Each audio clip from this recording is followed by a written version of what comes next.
अस्सलाम वालेकुम and welcome back to A levels further mathematics 9231। Last video में हमने क्वार्टिक्स के एलिमेंट्री रिजल्ट्स निकाले थे। सम ऑफ रूट्स क्या होता है, प्रोडक्ट क्या होता है and other products as well.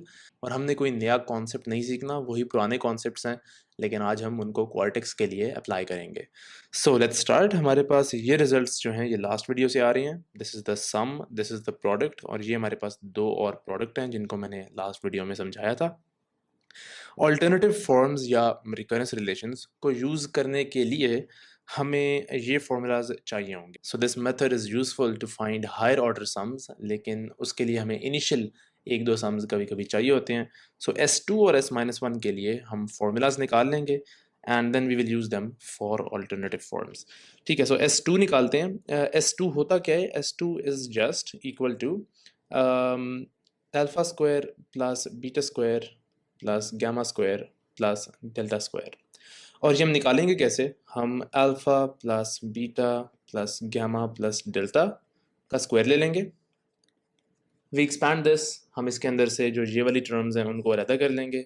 We throw everything else to the other side और हमारे पास ये रिजल्ट आ जाएगा। वही सेम प्रोसीजर जो हमने क्वाड्रेटिक्स और क्यूबिक्स के लिए किया था, आज हम वो करेंगे नहीं, लेकिन मैं सिर्फ जो है वो रिजल्ट लिख दूंगा। And that result is summation of alpha whole square -2 times summation of alpha beta. Same वही रिजल्ट जो क्वाड्रेटिक्स और क्यूबिक्स के लिए था S2 का, वही क्वाड्रेटिक्स के लिए वैलिड है। S-1 देख लेते हैं। सो S-1 क्या होता है? S-1 1 over alpha plus 1 over beta plus 1 over gamma plus 1 over delta. So this is equal to, हमें यहाँ पे एलसीएम लेना होगा। एलसीएम होगा अल्फा बीटा गामा डेल्टा, और ऊपर हमारे पास चार टर्म्स आ जाएंगी। पहले वाले में अल्फ़ा नहीं होगा, सो बीटा गामा डेल्टा। दूसरे वाले में बीटा नहीं होगा, अल्फ़ा गामा डेल्टा। तीसरे वाले में गामा नहीं होगा, अल्फ़ा बीटा डेल्टा। और आखिरी वाले में जो डेल्टा है वो नहीं होगा, so alpha beta and gamma. So ये हमारे पास एलसीएम आ गया। सारी फ्रैक्शंस को हमने कंबाइन कर लिया and this is equal to, denominator में क्या है? That is summation of alpha beta gamma delta, और न्यूमिनेटर में क्या है? Summation of alpha beta gamma. ये रिजल्ट्स हमने यहाँ पे निकाले थे, ऑल ऑफ दीज। सो हमारे पास S2 S1 आ गए, इनको हम आगे यूज़ कर सकते हैं for the recurrence relations. Okay, चलिए अब क्वेश्चंस देखते हैं। Let's apply these to some questions. जो क्वेश्चन 1 है, that says a quadratic polynomial is given by this. ये क्वाड्रेटिक पोलिनोमियल है, it has roots alpha beta gamma delta, find the values of S2 and S4।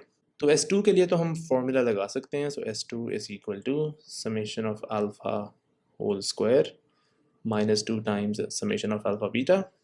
So summation of alpha क्या था? -b/a whole square -2 times summation of alpha beta था c/a। So this is equal to, अब equation में से A B C D E की values हम read कर लेते हैं। ए की वैल्यू 1 है, I will just write them here. A is 1, B is 0 क्योंकि जो क्यूबिक टर्म है वो तो इसके अंदर अवेलेबल ही नहीं है। So C is 3, D is -1, E is 5। Although हमें डी और ई की ज़रूरत नहीं है। चलें, सो ये टर्म तो 0 हो गई because B is 0, -2 times C की वैल्यू 3 है, ए की वैल्यू 1 है। So this is equal to -6. That's the value of S2. Very nice. अब हम S4 निकाल लेते हैं। S4 के लिए हम जो रिकरेंस रिलेशंस हैं वो यूज़ कर लेंगे। So the equation is x⁴ plus 3x square minus x plus 5 equals 0. जब हम इसकी alternative form निकालेंगे, we plug in all the roots into this equation. तो क्या हमारे पास S4 आएगा? यस, इस x⁴ से हमारे पास S4 आ जाएगा। सो इसकी जो ऑल्टरनेटिव फॉर्म है वो डायरेक्टली मैं लिख रहा हूँ। So this is S4 plus 3 times S2 minus S1 plus 20 is equal to 0। आप वीडियो को पॉज करके कंफर्म कर सकते हैं कि is this the alternative form और नॉट। आई होप ये करेक्ट हो, ऑल्टरनेटिव फॉर्म। ओके, सो S2 की वैल्यू हमारे पास है, we just found it. S1 की नहीं है, सो S1 तो काफ़ी इजी है। S1 is just equal to -b/a, बल्कि वो भी है क्योंकि b की वैल्यू 0 है, so this has to be 0। So S1 और S2 की वैल्यूज़ यहाँ प्लग इन कर दें। S4 plus 3 times -6 minus 0 plus 20 equals to 0। So ये होगा S4 minus 18 plus 20 is equal to 0, and we get S4 is equal to -2. And we are done. Question number 1 हो गया. Now we can go to question number 2. Question 2 says, for the quartic this one, state the values of S1 and S minus 1 and determine the value of S2. चलिए यहाँ तक break लगाते हैं, इसके आगे जो है वो हम बाद में पढ़ेंगे.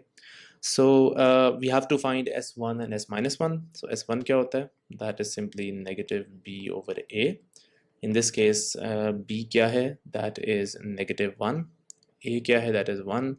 So the answer is 1. S minus 1 भी निकाल लेते हैं. S minus 1 क्या है? Summation of alpha beta gamma over summation of alpha beta gamma delta. हमने अभी निकाला था at the start of the class. So this is equal to, so the denominator is E over A and the numerator is negative D over A. So this is equal to A's cancel हो जाएंगे. That's simply negative D over E. So D की value है in this case -2, E की value है -5. एक negative साथ बाहर भी आना चाहिए, and the answer we get is a -2 over 5. So that is S minus 1. This one is S1. Okay, अब हमने क्या करना है? And determine the value of S2. S2 भी निकालना है.